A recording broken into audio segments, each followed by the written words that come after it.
So,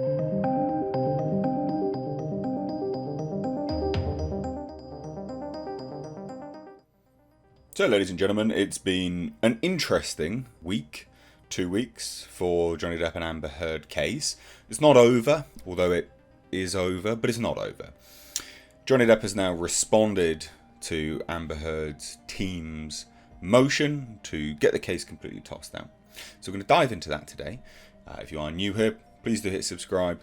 Please do give the video a big thumbs up. But let's check it out. So this is over on Vanity Fair. No, Variety, sorry.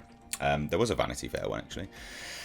Wasn't as good as this one. So Johnny Depp's lawyers argue that the $10 million verdict should stand despite the juror issue. Now, the interesting thing about the whole juror issue is that there's a big point of contention about the fact that Elaine Brederhoft, Amber Heard's team, like, they knew about the discrepancy.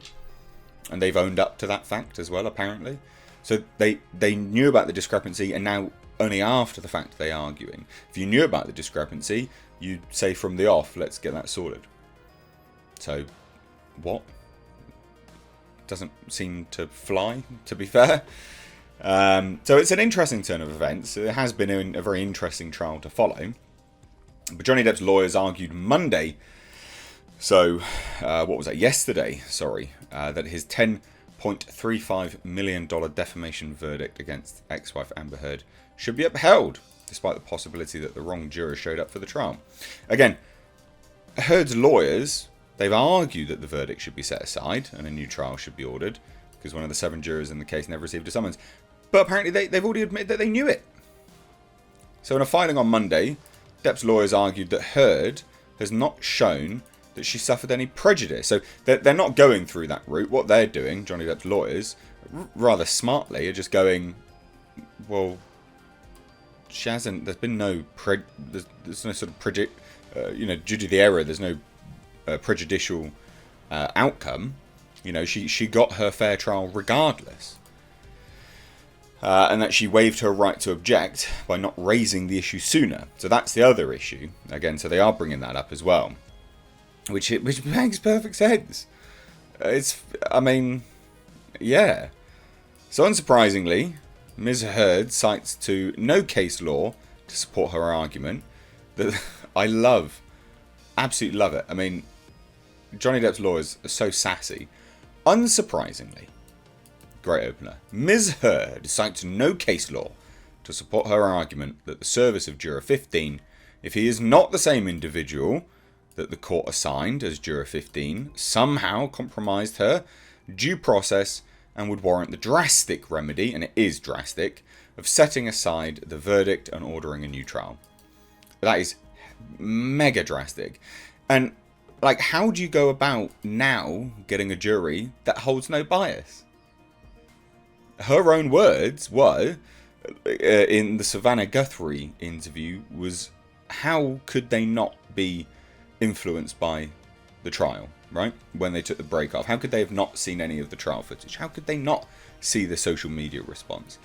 Well, given your own comments, how could you now find someone that has not been tainted by the trial? You can't, can you? By your own logic, of course.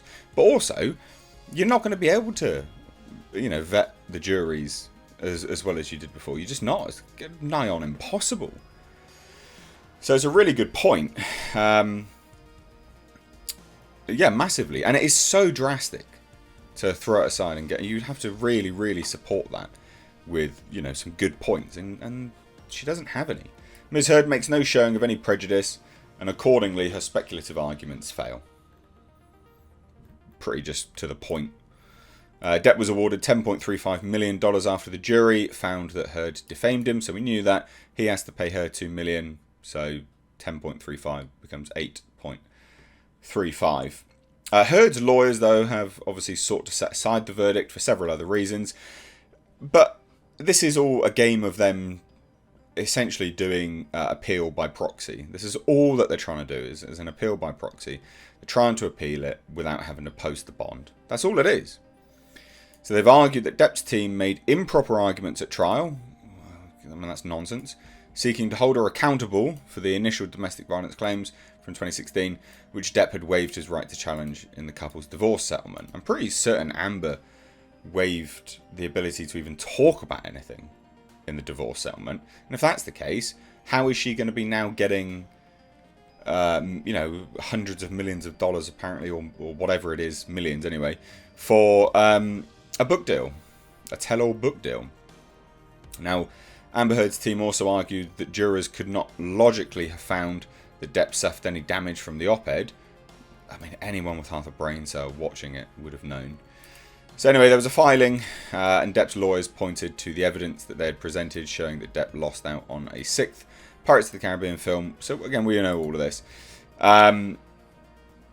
Because that's why they're trying to get this tossed out, right? Their argument is that the jurors could not logically have found Depp suffered any damage from the op-ed, which came more than 2 years later, after Depp's reputation had already, been severely harmed. In the filing, Depp's lawyers pointed to evidence that they had presented showing that Depp lost out on a 6th Pirates of the Caribbean film in the wake of the op-ed. They argued that the evidence showed Depp was actually entitled to far more than $10 million, and I would agree, it does appear that way. And then they would also argue that Heard's lawyers had forfeited their right to challenge Depp's closing arguments by not objecting at the time. So they are really pulling out all the stops here. Also, apologies, that's my little bro Jasper barking at something. We've had a power outage here where I am at the moment in my postcode, and things are coming online. There's like alarm systems going off everywhere. It's been a nightmare. I'm just getting to work now. But anyway, the point is, this is such desperation from Amber Heard's side. Like, it is a blatant, apparent desperation. It's an appeal without an appeal. It's them really just clasping at straws here. And you know what? It's not unexpected, but it is pathetic. And that's the best I could say about it. That's the nicest I can be. There is a level of pedantism to this that is beyond the pale and becomes very pitiful. That's probably the best word, yeah, pitiful. I don't pity her at all, but these actions are pitiful. So let me know what you guys think down below. Do you think this will get tossed? I don't think it will. I think that they're going to stand by this without any prejudice. How do you rule trying to get another trial? Like, honestly, how? And also, how is Amber going to pay for it? How on earth is she going to pay for it? There's arguments between her insurers now on who's paying for what. One of them has just refused to pay for anything at all entirely and is now being sued by the other insurer. It is a shit show. But let me know what you think. Cheers. Also, ladies and gentlemen, consider checking out my Teespring store. Supporting the channel via this way does go a long way. But also, not only that, you do get to wear some awesome merch. These are one-of-a-kind designs designed for me by my graphic designer. We, of course, have our Clown World line, which is in mugs, hoodies, t-shirts. We've got Space Jeebus. And then for something a little bit different, we, of course, have right down at the bottom right here, we have our Pulsar GTIR. Also, ladies and gentlemen, consider checking out and supporting my second channel, which is Car Nonsense. This is a vlog and car channel. You can find links to this in the description box along with my Teespring. Please do consider supporting.